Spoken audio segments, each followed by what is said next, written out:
Hello student, आज का class 9 का फिजिक्स का होगा। हम लोग चैप्टर 1 पढ़ रहे हैं, लेक्चर 2 है आपका। आज का जो टॉपिक होगा हम जानेंगे वेग, सापेक्ष वेग, निरपेक्ष वेग, त्वरण, गति का ग्राफीय निरूपण कितने प्रकार से किया जाता है। 2 प्रकार से, विस्थापन समय ग्राफ, वेग समय ग्राफ, गति के समीकरण के बारे में हम लोग अध्ययन करेंगे। तो आइए एक एक टॉपिक के बारे में जाना जाए। पहला आपका जो टॉपिक है वेग। वेग क्या होता है? कोई भी वस्तु एकांक समय अंतराल में जितनी विस्थापित होती है तो उसे हम क्या कहेंगे? वेग कहेंगे। यानी एकांक समय अंतराल में कोई वस्तु जितना विस्थापित होती है उसे उस वस्तु का हम क्या कहेंगे? वेग कहेंगे। यानी वेग बराबर आपका होगा क्या? विस्थापन बटे समय अंतराल। वेग को भी से पेश करते हैं। विस्थापन डेल्टा एक्स का है या डेल्टा एस, डेल्टा टी। ठीक है। इसका मात्रक एरो में जान सकते हैं। एरो मतलब विशेष बात है आपका। इस वेग का जो मात्रक होता है मीटर प्रति सेकंड होगा। ठीक है। अब आइए दूसरी बात जाने कि वेग जो होता है वो आपका सदिश राशि होता है, क्योंकि वेग में परिमाण के साथ साथ दिशा का बोध होता है, इसलिए वेग आपका कौन सा राशि है? सदिश राशि है।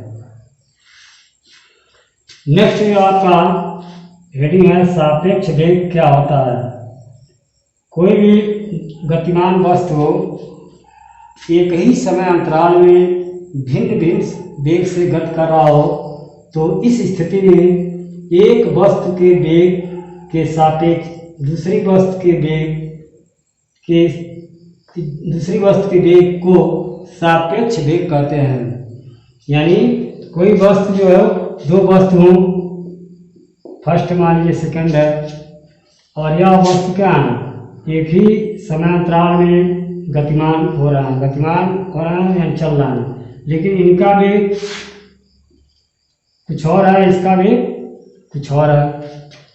इस कंडीशन में पहले वस्तु के वेग के सापेक्ष दूसरे वेग को हम क्या कहते हैं? सापेक्ष वेग कहते हैं। इसकी 2 स्थितियां होती हैं। पहला जो होता है जब ये दोनों वस्तु एक ही दिशा में चल रही हो, उस कंडीशन में पहली वस्तु का जो वेग होगा दूसरी वस्तु के सापेक्ष जो वेग होगा वो आपका v माइनस u होगा। यानी इसके सापेक्ष इसका वेग निकालना तो क्या होगा? सापेक्ष वेग v माइनस u होगा। अगर यही जो है दूसरी वस्तु यानी इसके सापेक्ष, देखिए इसके सापेक्ष इस वस्तु का सापेक्ष वेग ज्ञात करें तो क्या हो जाएगा? u माइनस v होगा। जब दोनों वस्तुएं एक ही दिशा में चल रही हो उस कंडीशन में पहली वस्तु के सापेक्ष दूसरी वस्तु का जो सापेक्ष वेग होगा वो क्या होगा? v माइनस u होगा। और दूसरी वेग के सापेक्ष पहली वस्तु का जो सापेक्ष वेग होगा u माइनस v होगा। जब ये दोनों वस्तुएं विपरीत दिशा में चल रही हों, यानी पहला कंडीशन था जब एक ही दिशा में चल रहा था तो सापेक्ष वेग पहले के सापेक्ष दूसरा का निकाला है, दूसरे के सापेक्ष पहले का निकालना है। और ये जो दोनों वस्तु हैं वो विपरीत दिशा में गतिमान हो, उस कंडीशन में जो वस्तु होगा उस वस्तु का सापेक्ष जो वेग होगा वो आपका u प्लस v हो जाएगा। u प्लस v हो जाएगा। नेक्स्ट जो हेडिंग है आपका निरपेक्ष वेग। निरपेक्ष वेग क्या है कि ये जो 2 वस्तु गतिमान है तो इसमें आप कंडीशन आ जाए, पहला जो आपका स्थिर हो यानी पहली वस्तु जो क्या हो, स्थिर हो, यानी विरामावस्था में हो, विरामावस्था में हो, और दूसरी वस्तु क्या हो, गतिमान हो, क्या हो, गतिमान। तो इस स्थिति में दूसरी वस्तु के वेग को ही हम क्या कहेंगे, निरपेक्ष वेग कहेंगे, निरपेक्ष वेग कहा जाएगा। नेक्स्ट जो हेडिंग है आपका, देखिएगा, त्वरण। त्वरण क्या होता है? त्वरण को हम आसानी से डिफाइन कर सकते हैं कि वेग परिवर्तन की दर को त्वरण कहते हैं। देखिएगा, वेग परिवर्तन की दर, देखिए दर को क्या कहेंगे, यहाँ आप लिख सकते हैं वेग परिवर्तन की दर, यानी त्वरण को हम क्या लिख सकते हैं ए, और वेग परिवर्तन की दर, वेग परिवर्तन जो होगा डेल्टा वी होगा और दर आपका डेल्टा टी हो जाएगा, यानी यही होगा। देखिए, वेग परिवर्तन की दर को क्या कहेंगे, त्वरण कहते हैं। त्वरण का जो मात्रक होता है, देखिएगा महत्वपूर्ण बात है यह कि त्वरण की जो मात्रक होती है वो मीटर प्रति सेकंड स्क्वायर होता है, मीटर प्रति सेकंड स्क्वायर होता है।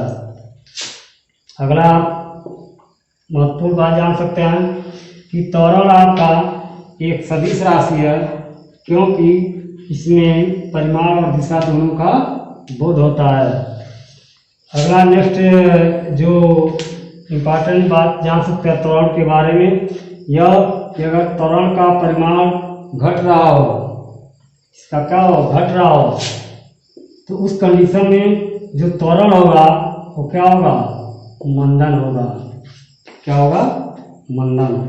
ये विस्थापन समय ग्राफ के बारे में जाना जाए। ये विस्थापन समय ग्राफ क्या होता है?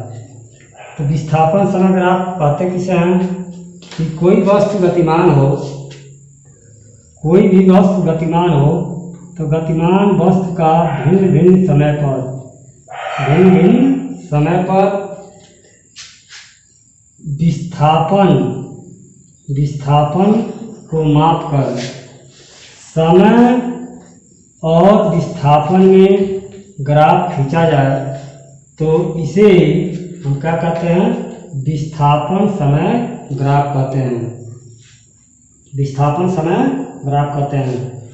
देखिए, विस्थापन समय ग्राफ, यहाँ से कोई वस्तु है, गतिमान है, ये समय को दिखाया जा रहा है, और वस्तु के आपका वस्तु के विस्थापन को वाई अक्ष पर दर्शा रहा है और समय को एक्स अक्ष पर दर्शाया जा रहा है। इससे निम्न निष्कर्ष हम निकाल सकते हैं। क्या निष्कर्ष निकाल सकते हैं? देखिएगा, आपका 10 सेकंड में कहा जा रहा है 20 विस्थापन हो रहा है 20, 30 सेकंड में आपका विस्थापन कितना हो रहा है 20। इसी तरह आपका आगे की तरफ बढ़ता जा रहा है। इससे निम्न निष्कर्ष निकाल सकते हैं। पहला यह कह सकता है कि 10 सेकंड में वस्तु का जो वेग होगा वो कितना होगा, यानी 10 सेकंड में वेग निकालना हो तो क्या करेंगे, विस्थापन बटे हम समय करेंगे, यानी समय अंतराल जो होगा आपका विस्थापन बटे समय अंतराल। विस्थापन आपका देखिए कितना हो रहा है, 10 सेकंड में वेग ज्ञात कर रहा है, 10 सेकंड में वस्तु का वेग ज्ञात कर रहा है, ठीक है। तो वेग बराबर आपका क्या होगा, विस्थापन बटे समय अंतराल। तो जो विस्थापन होगा 10 सेकंड में कितना होगा, देखिए आपका 0 हो रहा है प्रारंभिक और अंत कितना हो रहा है 20, तो क्या लिखेंगे 20 माइनस 0 अब बटे आपका समय, यानी यहाँ से यहाँ तक आने में समय कितना लग रहा है 10, यानी 10 माइनस 0 कर देंगे तो कितना होगा, 20 में 0 या 20 होगा और 10 में 0 या 10 होगा, ग्राफ कितना जाएगा 2 मीटर प्रति सेकेंड। नेक्स्ट जो आपका इसी प्रकार अन्य जो है समय पर हम वेग की गणना कर सकते हैं। नेक्स्ट आप देखिए वेग समय ग्राफ क्या होता है। वेग समय ग्राफ कहते किसे हैं कि कोई गतिमान वस्तु हो तो भिन्न भिन्न समय में वस्तु के वेग को माप कर समय और वेग के बीच जो ग्राफ खींचते हैं वो आपका वेग समय ग्राफ कहलाता है। और वेग समय ग्राफ किसी वस्तु द्वारा जो खींचा गया है वो यही होता है। इससे निष्कर्ष निकलेगा कि जो ये विस्थापित होगा, विस्थापन होगा, वह आपका क्या होगा, इस आयत यानी डेल्टा एस जो होगा वो किसके बराबर होगा, आयत के क्षेत्रफल के बराबर होगा। नेक्स्ट जो है आपका गति का समीकरण है। तो देखिए गति का समीकरण क्या होता है।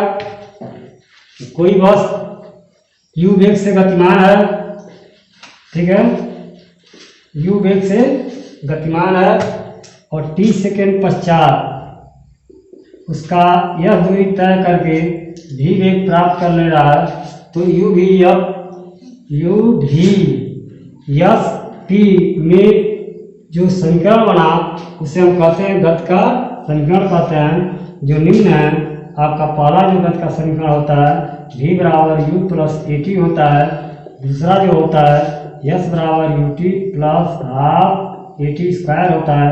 तीसरा जो होता है v स्क्वायर बराबर यू स्क्वायर प्लस 2a होता है। और लास्ट में आपका जो होता है टीवें सेकेंड में चली गई दूरी जो होता है यस टीवें बराबर का होता है u प्लस हाफ ए 2t-1 होता है। तो इसका हम लोग डेरिवेशन करेंगे मैथमेटिकल और ग्राफिक से नेक्स्ट वीडियो में। मैं आशा करता हूँ कि आप मेरे इस चैनल को सब्सक्राइब करेंगे और वीडियो को लाइक करेंगे। धन्यवाद।